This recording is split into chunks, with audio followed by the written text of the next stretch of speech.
अतिथि शिक्षकों को शिक्षा मंत्री गजेंद्र यादव ने दो टूक जवाब दे दिया है। अगर पेमेंट कम है तो सीधी भर्ती में वो एग्जाम दिल फाइट कर सकते हैं।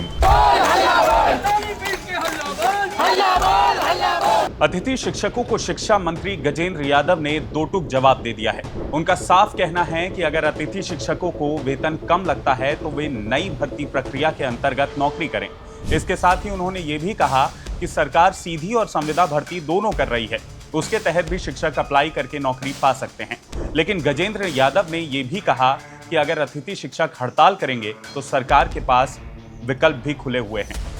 बता दें कि दुर्ग में प्रदेश के अलग अलग जिलों के सैकड़ों राज्य अतिथि शिक्षक संविलियन और समान कार्य समान वेतन की मांग लेकर 1 जुलाई से अनिश्चितकालीन हड़ताल पर बैठे थे।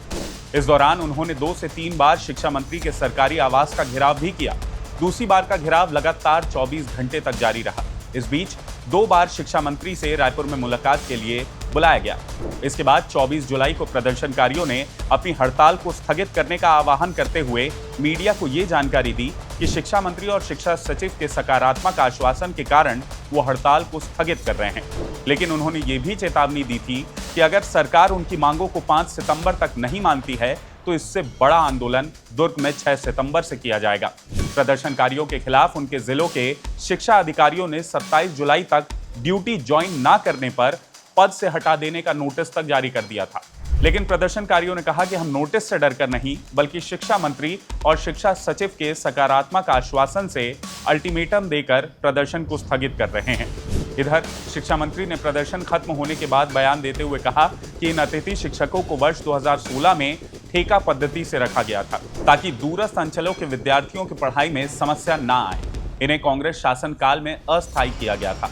मंत्री ने कहा कि मैंने उन्हें कहा था कि प्रदर्शन ना करें, जो नियम में होगा वही किया जाएगा, बिना नियम के कोई सहयोग नहीं किया जा सकता। लेकिन सरकार की सहानुभूति उनके प्रति है।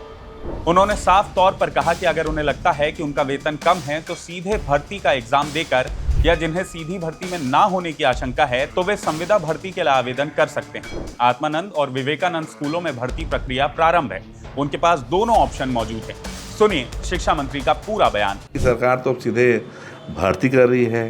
अगर किसी को लगता है कि उनका पेमेंट कम है तो सीधी भर्ती में वो एग्ज़ाम दिल फाइट कर सकते हैं, और किन्हीं को लगता है कि सीधी भर्ती में अगर नहीं हो पाया तो हम संविदा भर्ती भी कर रहे हैं। और बच्चों के पढ़ाई को ध्यान में रख के अतिथि शिक्षक रखा गया था। अगर ये हड़ताल करेंगे तो सरकार के पास कई विकल्प खुले हुए हैं। अब देखना होगा कि इस बयान के बाद अतिथि शिक्षकों का अगला कदम आखिर क्या होता है और सरकार इस मुद्दे का समाधान कैसे निकालती है। आप इस पूरे मुद्दे पर क्या राय रखते हैं, हमें कमेंट करके जरूर बताइएगा। आज के लिए इस वीडियो में इतना ही।